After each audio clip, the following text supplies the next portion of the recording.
Hello friends, welcome back to my channel. मैं हूं साजिदा नफीस और आप देख रहे हैं गॉड इज़ ग्रेट चैनल। खुदावंद के ज़िंदा जलाली और बाबरकत नाम में आपको मेरा दिली सलाम। मेरा ईमान है कि खुदावंद के फजल करम से आप खैरियत से होंगे। सो आज की वीडियो में हम सीखेंगे खुदा की मुख्तलिफ हदायत। तो वीडियो को अंत तक ज़रूर देखिएगा और अगर आपको मेरी वीडियो अच्छी लगे तो लाइक और सब्सक्राइब ज़रूर कीजिएगा ताकि आपको मेरी नेक्स्ट आने वाली वीडियो सबसे पहले मिल सके और आप अपने ईमान को खुदावंद पर और ज़्यादा मजबूत और पुख्ता कर सके।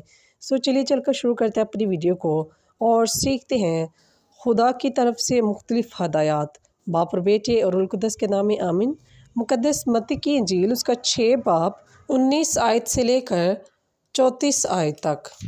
अपने वास्ते ज़मीन पर ख़जाना जमा ना करो जहाँ कीड़ा और जंग खराब करता और जहाँ चोर नकब लगा कर चराते हैं, बल्कि अपने लिए आसमान पर ख़जाना जमा करो जहाँ ना कीड़ा ना जंग खराब करता है और ना चोर नकब लगा कर चराते हैं, क्योंकि जहाँ तेरा ख़जाना है वहीं तेरा दिल भी होगा।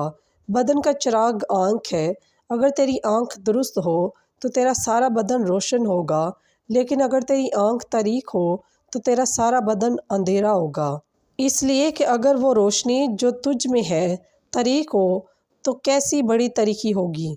कोई आदमी दो मालिकों की गुलामी नहीं कर सकता, इसलिए कि या एक से किना रखेगा और दूसरे से मोहब्बत, या एक से मिला रहेगा और दूसरे को हकीर जानेगा। तुम खुदा और दौलत दोनों की गुलामी नहीं कर सकते। इसलिए मैं तुमसे कहता हूँ, अपनी जान की फ़िक्र ना करना कि हम क्या खाएंगे या क्या पिएंगे, और ना अपने बदन की कि हम क्या पहनेंगे। क्या जान खुराक से और बदन पोशाक से ज़्यादा बेहतर नहीं? आसमान के परिंदों को देखो, ना वो बोते हैं, ना काटते और ना खेतों में जमा करते हैं, तो भी तुम्हारा आसमानी बाप उनकी परवरिश करता है। क्या तुम उनसे ज़्यादा कदर नहीं रखते?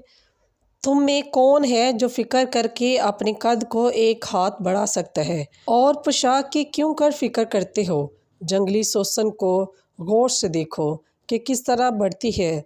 वो न मेहनत करती न काटती है।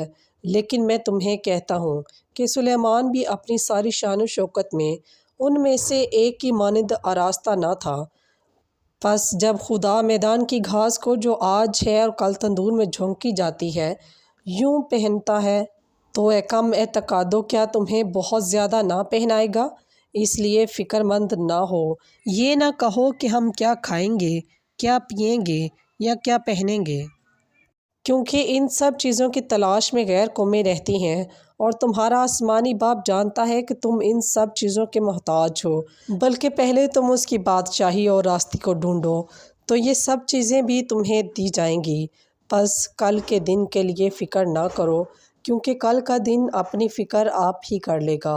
आज का दुख आज ही के लिए बस है। बस पाक कलाम के पढ़े और सुने जाने पर खुदावंद की ख़ास बरकत हो। खुदावंद का शुक्र हो।